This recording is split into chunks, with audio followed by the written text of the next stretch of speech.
জি, আমার বান্ধবীর প্রশ্ন, কোরআন পড়তে গেলে ইসলাম গ্রহণ করা কি বাধ্যতামূলক? ইসলাম গ্রহণ না করে কি পবিত্র কোরআন পড়া যাবে? বোন খুব সুন্দর প্রশ্ন করেছেন যে পবিত্র কোরআন পড়তে গেলে ইসলাম গ্রহণ করা কি বাধ্যতামূলক বা ইসলাম গ্রহণ না করে কোরআন পড়া যাবে কিনা। আমি আমার লেকচারও বলেছি যে কোরআন নাজিল হয়েছে পুরো মানবজাতির দিক নির্দেশনা হিসেবে। এটা বাধ্যতামূলক না যে কোরআন পড়তে গেলে আগে মুসলিম হতেই হবে।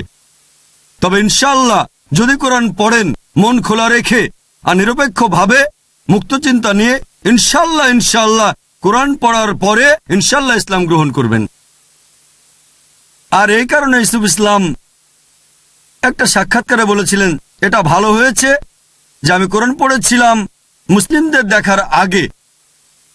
তিনি পবিত্র কোরআন পড়ে ইসলাম গ্রহণ করেন। কোরআন পড়ার আগে মুসলিমদের দেখলে হয়তো ইসলাম গ্রহণ তিনি করতেন না। তাহলে কোরআন হচ্ছে সবচেয়ে সেরা দৃষ্টান্ত।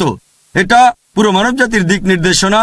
আর আপনার বান্ধবী অবশ্যই পবিত্র কোরআনের অনুবাদ পড়তে পারেন যে ভাষায় তিনি সবচেয়ে ভালো বোঝেন, সে ভাষাটা।